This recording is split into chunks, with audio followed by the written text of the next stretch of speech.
बलूचिस्तान के दारुल कोयटा में बिल आखिर 3.5 साल बाद बल्दियाती इंतखाबात की सरगर्मियां शुरू हो गई है।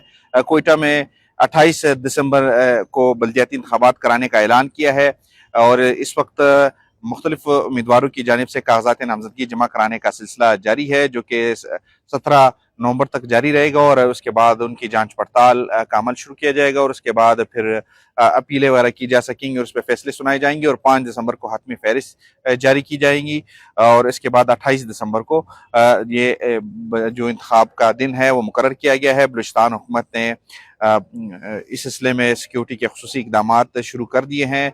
हुकूमत ने एतराज़ भी किया था कि जो सर्दियाँ हैं या फिर सिक्योरिटी की जो सूरत हाल है, इसके पेश नज़र बल्दियाती इंतखाबात मुलतवी किए जाएँ। मुख्तलिफ सियासी जमातों ने भी इस सिलसिले में अपने तहफ़्फ़ुज़ात का इज़हार किया है। जमीयत उलमा इस्लाम उनमें शामिल है, जो कि बड़ी सियासी जमात है और पिछले बल्दियाती इंतखाबात में सबसे बड़ी जमात बनकर सामने आई थी और उनका भी एतराज़ था कि अमन अमान की जो सूरत हाल है कोयटा में, उसके पेश नज़र बल्दियाती इंतखाबात का वक्त ये मुनासिब नहीं है। ताहम इलेक्शन कमीशन ने इन तमाम एतराज़ात को मुस्तरद किया है और 28 दिसंबर को इंतखाबात कराने का ऐलान किया है।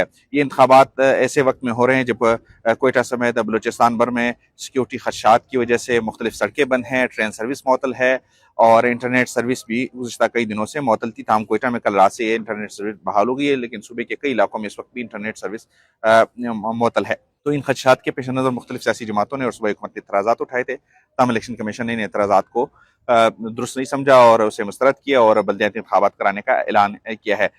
मजमूई तौर पर कोयटा में 4 टाउन्स हैं जिन पे ये इंतखाबात होंगे और तकरीबन 172 यूनियन कौंसल्स हैं जिनके 641 वार्ड्स पे ये इंतखाब कराया जाएगा। इस सिलसिले में मुख्तलिफ सियासी जमातें पश्तूनख्वा मिलिया party, Balochistan national party, Jamiat Ulama इस्लाम, मुस्लिम लीग नून, पीपल्स पार्टी और बाकी सियासी जमातें इसमें भरपूर हिस्सा ले रही है और उनके उम्मीदवारों की दिलचस्पी नजर आ रही है और कागजात नामजदगी आज भी जमा कराने का सिलसिला जारी था। दर्जनों उम्मीदवारों ने अब तक कागजात नामजदगी जमा करा दिए है और ये सिलसिला 17 दिसंबर तक जारी रहेगा, जिसके बाद फिर जांच पड़ताल का अमल होगा और फिर इंतखाबी अमल के बाकी मराहल तय किया जाएंगे।